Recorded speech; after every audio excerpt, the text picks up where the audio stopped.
دماغ کی ایک خاص خرابی کے بغیر نہ تو کوئی شاعر بن سکتا ہے اور نہ ہی اشعار سے متاثر ہوئے بنا رہ سکتا ہے۔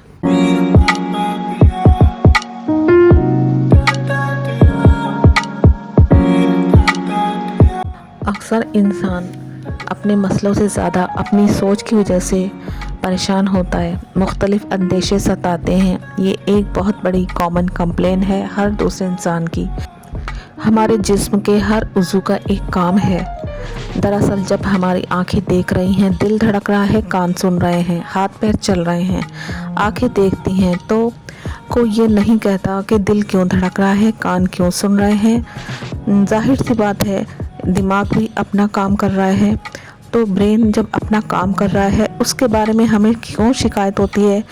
دماغ کا کام بھی تو سوچنا ہوتا ہے، بس وہ اپنا کام کر رہا ہے۔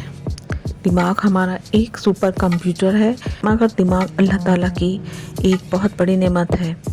ہمارے برین میں جو 38 بلین نیورو ہیں، اس میں بجلی کا کرنٹ دوڑتا ہے، ایک سے دوسرے نیورو کو کرنٹ سپلائی ہوتا ہے، جس سے ایک خاص قسم کا خیال پیدا ہوتا ہے اور ڈیفرنٹ ایکٹیویٹیز ہوتی ہیں، اور ہمارے سوچنے کا عمل ہمارے اختیار سے باہر ہو جاتا ہے۔ ہماری تھاٹس ہی تو دنیا کے سارے نظام کو چلاتی ہیں۔ ایکچولی ہمیں یہ شکایت کم ہے کہ ہمارا دماغ کیوں سوچ رہا ہے، کمپلین یہ ہے کہ ہمارا دماغ ہمارے مطابق کیوں نہیں سوچ رہا ہے، وہ ہمارے کنٹرول میں کیوں نہیں ہے، کیونکہ یہ ہمارے اختیار سے باہر ہے۔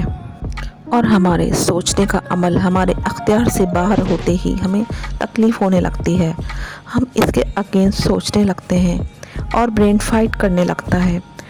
اسے میڈیٹیشن کے ذریعے قابو پایا جا سکتا ہے۔ یہ دماغ اللہ تعالیٰ کی سب سے بڑی نعمت ہے۔